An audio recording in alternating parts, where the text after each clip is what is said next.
company online. So I've been doing it for decades, like a decade almost. Perfect. Okay, it says we are live now. I'm so delighted. I'm here with Melissa Bird and Margaret Williams. Oh, these are wonderful people. And I just want to say, as always, Melissa Bird is running for Congress. And I just want to thank you for being here. Thank you for being somebody who talks to regular people. The new generation of Congress, that's what we need. Representatives who talk to the people, who listen to their messages, who support them, who don't hold themselves behind a wall and just inflict agony upon us without ever hearing about it. So thank you for being here. And I'm sure just by looking at you, you look like a person of authenticity and integrity. I can just tell at this point. So go ahead and introduce yourself and we'll have a fun talk. Hi, everyone. I am Dr. Melissa Bird. I'm a descendant of the Shivwitz Band of Southern Paiutes, and I live in Corvallis, Oregon with my family, and I'm running for Congress in Oregon's 4th Congressional District, Democratic primary. Yay! Yes! I apologize for not calling you doctor before. Dr. Bird. I will use that for now. And Margaret, do you have anything to say? Margaret Williams. I am the author of the Empowered Leader publication. I help marginalized women who have been marginalized to increase their visibility, their freedom, and their power. Okay, and I'm here to support as a Army civilian for 39 years, with the Army Corps of Engineers. I stand with each and every one of you, including you and your family and your descendants, okay? So we can right the wrongs and we can have a better future for ourselves and future generations. I love that. I want to clarify something too, Dr. Bird. I often use the term First Nations. I'm trying to be respectful. Is that the best word to use? Or, okay, please let me know. So First Nations actually refer to the people of Canada. Okay. So, we're Native Americans. Native Americans or Indigenous. But I will tell you, there is a really amazing video by CHE Jim, and he actually has a primer for white people to learn how to use the proper terms.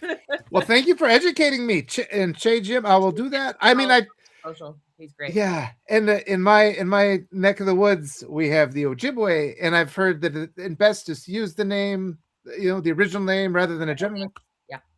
So, thank you for that clarity. Sure. Oh, and just tell us a little bit what you're running for. I mean, just looking at you, like I said, all these candidates. I've been interviewing a lot of primary candidates, and it's the face of integrity I see. And it's like, I often look upon our elected representatives. I don't see that face. And it's just so frustrating, especially with all the corruption we're facing today. Just whatever issue you want to talk about. There's so many. Let's just do it. Yeah. So, I'm running because I believe we need more working class people in Congress. I'm a working mom married to a disabled veteran. I'm a social worker.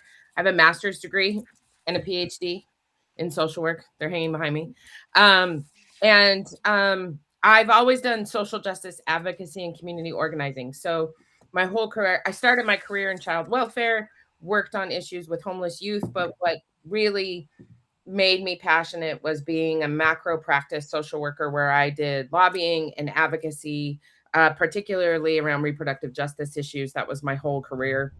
But the reason that I'm running, and I'm actually... God, there's so many things going in my head. I'm running because I've always wanted to run for office. And now is the time because we need people in office who are not taking corporate money, who are working for the people, and who are being directly impacted by the programs that Congress is cutting. And so, my family's on Medicaid. We've been on food stamps before. My husband's job was rescinded by order of the president last year. So we are living the life that all of us are living. We're just regular, everyday people. And what I am learning, we launched our campaign on July 1st. Our primary is May 19th, so it's coming. Our ballots, we're in vote by mail states here in Oregon, so our ballots drop on April 29th, literally in a week from tomorrow. And so things are really heating up over here. But the thing that I've realized running for Congress, and I think this is important for all your folks to understand, is that it hasn't always been this way. So I think with Citizens United and all the corporate money flooding into campaigns, what I am learning as a candidate is that if you don't take corporate money and you focus on your voters and their needs, you can actually win. So Yes. people were like, well, you've got to raise millions of dollars. And literally like 3 weeks ago, I'm driving through the forest in Oregon, going to an event. And I looked at my campaign manager and I was like, I think that the only reason you have to have millions of dollars is if corporations are flooding millions of dollars into your campaign. Yes. But if you are fundraising $10, $20, $30 at a time, we've raised over 60 grand. Awesome. But we are running a race for less than $100,000 and we are winning. Yes. I don't have formal polling. Polling is expensive. But what I'm realizing is when you engage with voters, you're in community, you're talking to people, what happens is those people resonate with your message. Yes. And I mean, our strategy is working and it is glorious. This is so great. And it's so inspiring. In our primary here in Wisconsin, we have the candidate who's going door to door, and then we have the APAC candidate. And all of these progressive challengers I've been talking to, they say they get pressure from the Democratic Party to drop out. And it's like we have this issue. It's so entirely frustrating. It's so anti-democratic what's going on. But what we're seeing is, I mean, so much of the population, we are awakening. Dr. Bird, we're awakening. And people are recognizing they put obstacles in our way, but sometimes these obstacles are like, you have to go get 5,000 signatures. And it's like, guess what? I knocked on 5,000 doors. I talked to 5,000 people. I'm not just relying on advertisements on television. I'm listening to people, and the people are fed up. Now's the time. And I keep trying to pressure Substack independent journalists to interview more candidates because the legacy media disregards the primaries, and it's part of the suppression. Legacy media is owned by the same oligarchs that own our politicians. You deserve to have your message spread and people deserve to be able to cast their vote based on informed information. I've been sending out these interviews to all the publications I know. They refuse, like in the state, they refuse to publish these interviews. They want the voting public to not know. So again, just thank you for being here. Yes, we can win this. I love what you're saying. Go ahead. Respond. Because of Substack, we are able to connect with people from all over the world and all walks of life, where I would have never had this opportunity to meet with you, Dr. Bird, or even meet with Walter, and to be in rooms that I have never been allowed to be in, were never invited to be in. And that's the wonderful thing about Substack and what we're doing here. I've been writing on Substack for years. And it's just been such an incredible platform for me to be able to get out my own voice and my own writing and my own words, because that's really why Substack started. So it's really fun to watch also this infiltration of journalists and independent media understand how broad our voice can be in the world. And it has been interesting. Of course, I'm not getting any support from the Democratic Party of Oregon because I'm challenging their incumbent. And so we have had to run this campaign in a real community-centered, community-focused way, where like I was delivering lawn signs yesterday and people are like, what are you doing here? And I was like, well, I'm running for Congress. So I thought maybe I'd come and thank you for supporting my campaign. And they were like, nobody ever does this. Correct. And, I was canvassing the other 2 days ago and someone said, the incumbent has never, ever, ever shown up at my door. And I'm like, to me, that's weird because I grew up in a political home with a grandma and an auntie in the League of Women Voters. And I grew up in a political family where it was expected that the candidate would go to the door, even if they were running for Congress. And so I think this is also an opportunity for so many of us that are running against these incumbents to remind people that our job is not to make our corporate donors happy. Our job is to make the voters happy. And I am really realizing the power that we have to be able to engage with people. I was at a neighborhood association meeting last night. Man, that place was spicy. And like people are fighting and like there's all this drama going on, and I got to speak, and that's where politics is happening, is at the very local level, even if you're running for Congress. And I think that is the power of what all of us around the country are showing people, is that we can do politics in a grassroots way that it was done before Citizens United took over our politics. Absolutely. I'm I am my wife is an immigrant from Peru. I have 2 daughters. You said before about reproductive justice, and that's something I want to get into. But I mean, I just also want to talk about I've been afraid, for it's been 10 years I've been afraid because there's just been violence. The Republican Party has been I mean, racism exists. That's the default state of the United States, right? That's there. And then the Republicans come along, build the wall is an incitement of violence. I've had people say that to my kids, threaten my kids with that kind of language.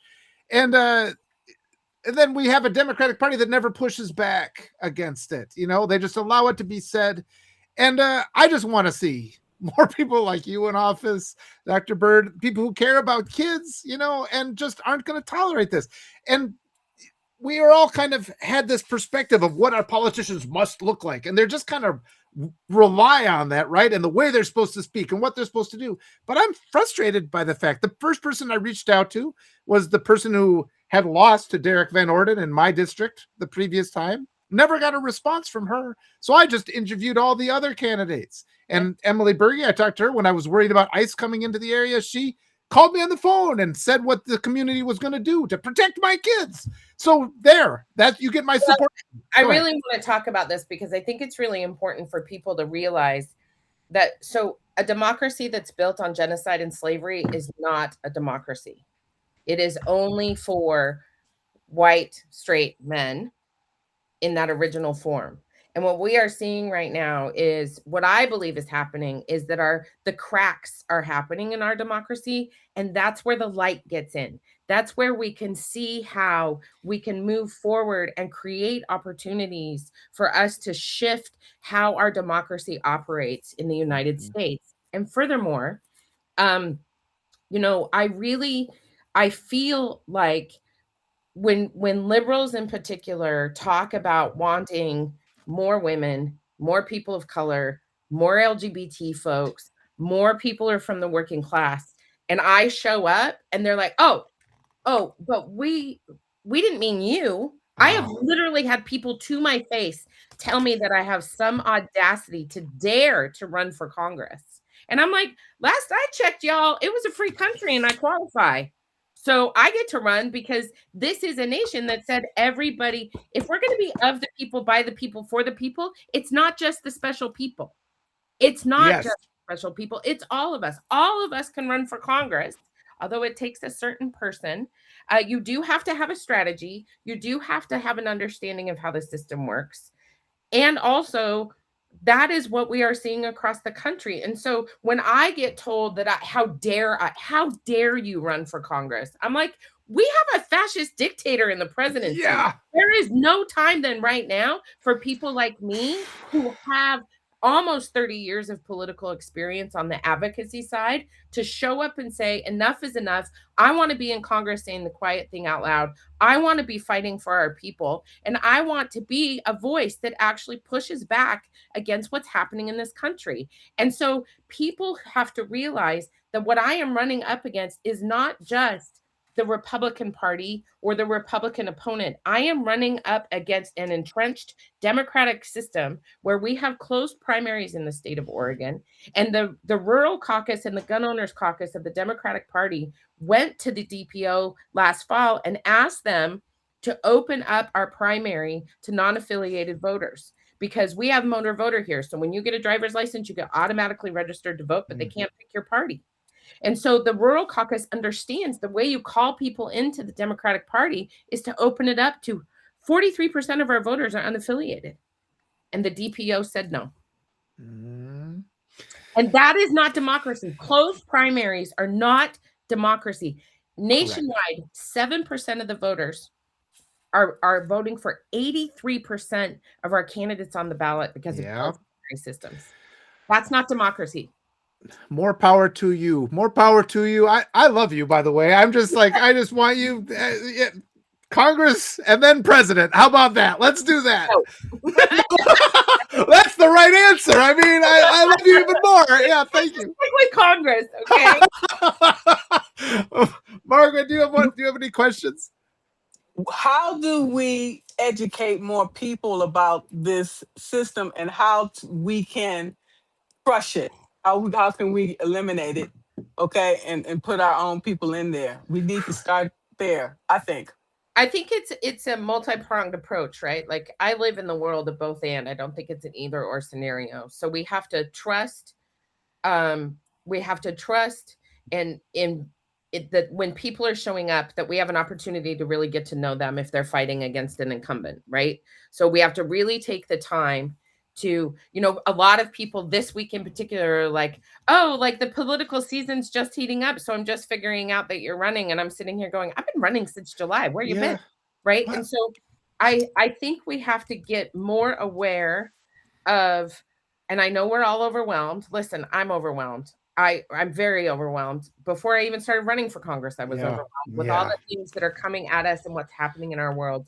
But we really do, if we care about the people representing us, from judges all to school boards to city and county to state and federal, we have to pay attention to who's running and what's happening before it's 2 weeks before a primary, right? Yes. The second thing we need to do is if we need to grit our teeth, if we live in a closed primary state, whether we are part of the Republican Party or the Democratic Party, we have to make sure we are registered to vote in the election that means the most to us as either party, right?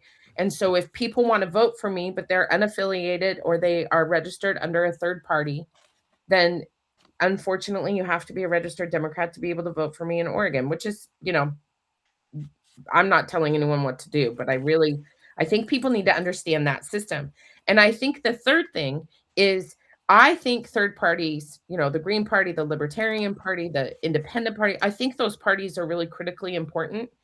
But we also have to look very strategically at how well the MAGA Republicans have done in pulling a base that has gotten more and more extreme, which means we also have to fight by being strategic. And that is what I'm doing by running in the Democratic Party, right? That's what I'm doing by running against an incumbent, is I'm being strategic. It's not that I don't hold the values of the Green Party or the Independent Party. It's that I was raised a Democrat. I've been a Democrat my whole life. And I think it's time for us to change the party. Yes. Change the face of the party. And I think it's really important for voters to realize, just get to know how your election process works. Yes. Understand how it works. It's not, yes, Jason, strategery. It's actually not complicated. And if you don't understand it, find a way to understand it. Ask questions. Call your Secretary of State. They actually answer elections questions in the elections division. No question is a bad question. And I think the more of us that do that, the more we understand it. Hell, call me. I'll explain it to you all day long. I love talking. I used to teach social work. I used to teach MSW students social justice advocacy and policy. I want to get back to the immigration thing for just a minute because I think it's important. I just recently signed the Abolish ICE pledge to abolish ICE. I think we need an immigration system that doesn't take 30 years. One of the things my husband was in the National Guard in Orange County, California. A huge chunk of the people that he served with in Iraq and also in his unit were not citizens because the process, so these people are fighting for our country, they're dying for our country, but they're not citizens because the process takes so long, which is ridiculous. And so one of the things that I am hoping to do in Congress is actually simplify the process. Look at all the rules for all of these things that we're doing. There is a rule that you cannot qualify for a veteran's farm loan if you don't have 3 years of farm management experience. Veterans come from urban areas. If they want to come back from war and dig in the dirt and make things grow and grow lettuce, then they should be able to. Millions of dollars for veterans in agriculture are going by the wayside because of that stupid rule. And so we have to look at how the federal government has created rules that keep the people from getting what they want. I have been saying to my students since 2004, the federal poverty level has not been adjusted for inflation and cost of living since 1978. Yeah. 1978. If all y'all wonder why housing is why food insecurity is an issue, why healthcare is an issue, why disability is an issue, how we are treating our elders is an issue. We have not adjusted the FPL since I was 4 years old. Yes. That is unconscionable. And by the way, for all those conservatives out there who want to save money, those fiscal conservatives, we will save billions. Yes. By raising the FPL. It becomes so frustrating because there's good ideas, they get implemented, but it takes just one nefarious actor to come in and wreck things, you know. Like, for example, my wife, who is from Peru, when she got her degree accredited, you know, she went to university in Peru, but they said she was qualified to teach English as a second language, but not Spanish, right?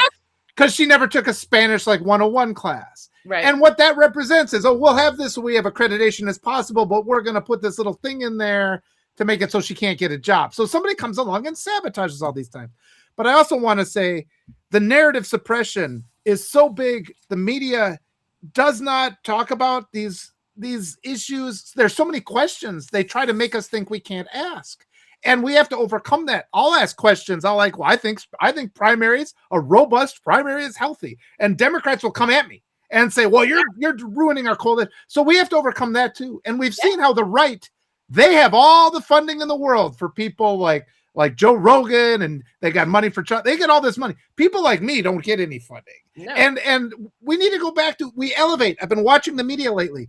They elevate all these absurd positions. They say everything Marjorie Taylor Greene says. I watched a clip yesterday. A guy, he just put up a table and was complaining about racist stuff. They interviewed him on television. They never talked to professors. They never talked to educated people. That's never platformed.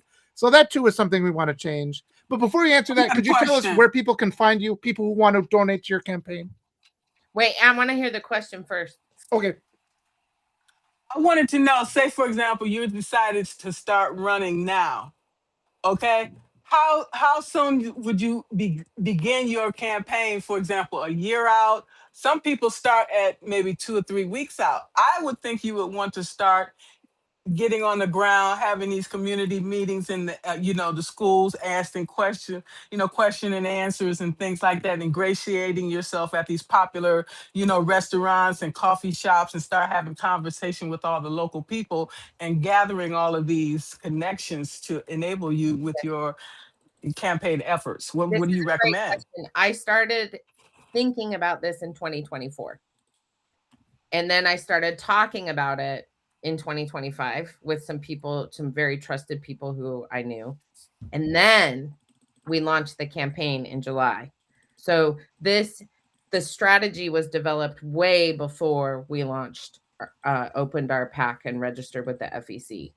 All of these things started way before. And I think that's important for people to understand, particularly if you're running at the congressional level. Now, if you're looking at a school board race or a local race, you don't have to take that much time. But understanding the particularly if you're challenging an incumbent in a primary, you've got to understand who they are and what the real issues are from people in the community. So I thought I was the only one who wasn't hearing back from our congressional representative, but it turns out, and I ask this every time I'm in a room, how many of you have written to our representative and never heard back? And at least half the room raises their hand every time. And so, and you also, if you're deciding to run for any office at all, and you're starting to do meet and greets and you're starting to do gatherings with people, even if 5 people show up and you don't have a room of 50, those 5 people, if you give them your integrity, your time, and your authentic vulnerability, they're going to go tell 5 more people and 5 more people and 5 more people. And I tell people all the time, y'all gossip about me. Spread the word of the bird. Yeah. So to your point, Walter, everyone can find me at Melissa Bird for Congress, FORcongress.com. I'm on all the social media in some iteration of Melissa Bird for Congress. I've been everywhere for a hot minute. So I love being on social. Thanks for putting the link in the chat. Yep. Also, someone did comment about recognizing a name on the ballot. I think this is also really important for spreading my name, especially in the 4th Congressional District. So the 4th Congressional District is Coos County. I just want people to know this. It goes from the border of California all the way up 3/4 of the coast of Oregon. to the top of Lincoln County, all of Benton, all of Lane, and half of Douglas. So for those of you who have ever looked at a map of the United States and looked at a map of Oregon, this district makes up 3/4 of the coast. So it's Curry County, Coos County, Lincoln County, Lane County, Douglas County, and Benton County. Okay. And this idea of name recognition is critical. So incumbents throughout the country are relying on their incumbency to win. And what we know as folks who are challenging incumbents is that that is no longer a guarantee because of what's happening in this country. Yes. And how little Congress has pushed back against this authoritarian dictator. And so what I want people to hear is, if you say my name, this is what I tell everyone, people vote by name recognition. So if they recognize Bird on the ballot, they will vote for me. They might not know anything else about me, but if they have that name recognition, I mean, this is, 50 years of political science research. People vote by name. That's why it's so important to consistently and constantly repeat my name over and over again to everybody you know. I just think you're fantastic. I'm so happy here. And I'm going to talk to a lot of other creators. We just got to talk to you. I would keep you all day. I know you have to go in just a little bit, but I just am so delighted that you're here. It just brings me so much hope and joy to see people, authentic people. And I think everybody needs to know, they make us think that we can't win our country back, but they're afraid. The reason they suppress us is they're afraid. And all we have to do is get out. We take these actions. We have these conversations. The more people do it. I want to talk a little bit, the stuff that's in the news now. It's just awful. We are seeing a lot of representatives resign in disgrace for abuse. I think there's a lot more of it that needs yet to be uncovered. I think there's a code of silence in the government where people allow these things to happen. I just want to hear your thoughts on that. Yeah. So interestingly, a resolution was put forward in the House, the U.S. House of Representatives, allowing Congress to investigate its members in accusations of sexual assault and sexual misconduct. My incumbent voted against it. Several people voted against it. One of the reasoning our incumbent gave was they weren't sure there were enough protections in there. And here's my response. Add an amendment. We literally, the body of Congress actually has the capacity to introduce legislation. Do your job. If you didn't like how the resolution was written, introduce another one. If you didn't like how the resolution was written, introduce an amendment. But I don't think it is a coincidence that less than 2 months ago, the U.S. House of Representatives had a resolution on the floor that failed. And all of a sudden, all this information is coming out about these folks about sexual misconduct and sexual assault. Not a surprise. I don't think it's a coincidence. And this is the problem with Democratic incumbents right now. They are more concerned about pissing off their corporate donors than they are about what the voters want in their districts. And you know what I would have done? I would have introduced my own bill, because actually, ironically, you have the power to do that in Congress. No matter who is in leadership, you can still get on the floor and testify on the floor about the legislation you are introducing. And I think this is where the Democratic Party is falling short. There are some incredible leaders in Congress who are introducing legislation and doing everything they can for universal health care, to take care of our student loan debt, for universal child care, doing these things. There are some incredible leaders who are doing that. And then there are other leaders who are not. And we have the opportunity. I love writing legislation, by the way. I've written past 6 bills. My very first bill was an emancipation of a minor bill to help homeless youth get emancipated in Utah. And I wrote it on my dining room table while listening to Metallica. Like, taught myself how a bill becomes a law. I passed it into law a couple years later. And that was my foray into politics. We all have the ability to do this. I love writing laws. And in fact, as we have traveled this district, we always ask people, what are the biggest issues to you right now? And we keep a running list of those things. So that we already have legislation drafted in our heads, so that the minute we walk into Congress, we already have a list of bills we're going to introduce. Oh man. And it's not the usual stuff. I will be supporting universal health care. I will be supporting all of these things that we say are important as progressive people.